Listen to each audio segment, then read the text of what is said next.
Here are the top 5 Pokemon that you should be playing with Rare Candy. Number 5 is Duskmore. What a cool and interesting Pokemon. I think the pair up with it in Giratina is going to be very powerful. You are going to be able to have that Giratina in that active slot. You can more consistently get to your Duskmore and make Giratina's health pool massive by having Giant Spelt plus Duskmore pulling that energy or the damage off of it, and it's just going to keep it alive while it takes those hits and really just dealing damage. I think this is going to be a really cool combination. And then worst case, you can always start powering up that Duskmore if you are like falling behind, or if the opponent, you're just that ahead, they start to knock out your Giratina and then you just use that psychic energy to power it up. I think that's going to be a really good combination.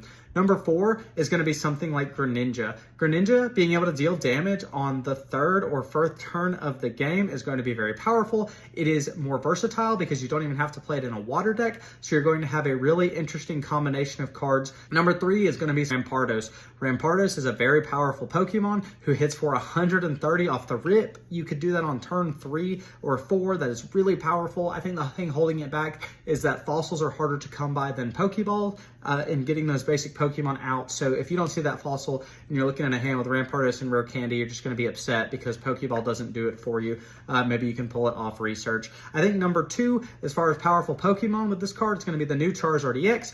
Being able to stoke on the turn that you get it is very powerful. It speeds it up a turn. Attacking for 150 damage is super good. We have Red in the game. We have Giovanni. We have cards that are really powerful that pair with it. And because it is a self-sufficient Mon, you can pair it on the bench with something like Rapidash, even with Blaine, in order to just have some early game potential. But I think the number 1 Pokemon is going to be Meowcarada. It's already a very powerful Pokemon. It's how I hit Master Ball. But being able to pair it with Sprigatito, I think is going to be a super tight little engine. Rare Candy plus Sprigatito and Grass Energy, you can play a 1-1 package, have it the only grass Pokemon in your deck, and you guarantee it, and then you are swinging for 130 damage on EXs on turn 4. This is quite powerful. It is going to be very strong, and it gets rid of one of Meowcarada's weaknesses, which is that Florigata in the middle.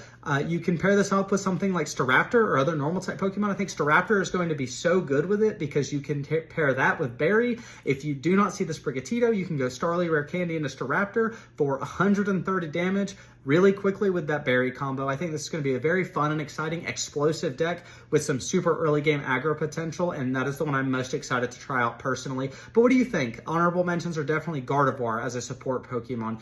Thank you so much for watching. Leave a comment and a like. Let me know which stage 2 you're going to be building around, and I'll smell you later.